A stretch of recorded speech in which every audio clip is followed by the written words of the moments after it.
आता पुढच्या बातमीपत्राकडे वळणार आहोत। सुरुवात करूयात या क्षणाच्या महत्त्वाच्या बातम्यांनी।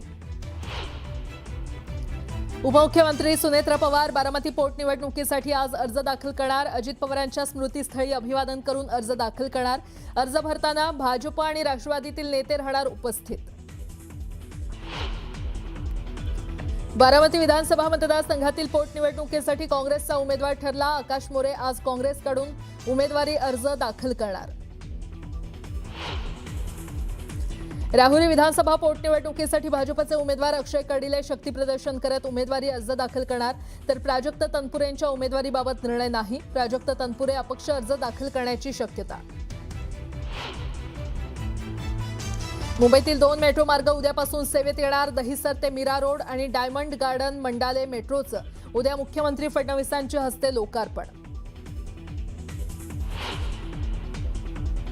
भोंदू अशोक खरात प्रकरणी एक महिला अधिकारी रडारवर। नाशिकमध्ये पोस्टिंग असताना प्रशासकीय पातळीवर भोंदू खरातला मदत। एसआयटी तपासात तत्कालीन महिला अधिकाऱ्याचा संबंध समोर आल्याची सूत्रांची माहिती।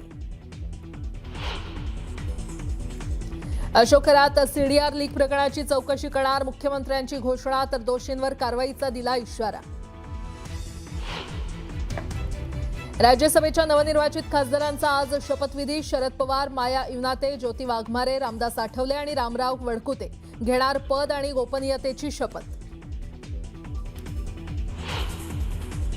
भिगवणमधील अपहरण प्रकरणाला नवं वळण। झहीर शेखनं अपहरण करून अत्याचार केल्याचा तरुणीचा आरोप। यापूर्वी स्वतःहून झहीर शेख सोबत पळून गेल्याची दिली होती कबुली। देशभरात आयसिस आणि जैशच्या दहशतवादी मॉड्यूलवर मोठी कारवाई। उत्तर प्रदेश आणि मुंबईतून 3 अतिरेकी अटकेत। दहशतवाद्यांच्या निशाण्यावर होते देशातील धार्मिक स्थळं।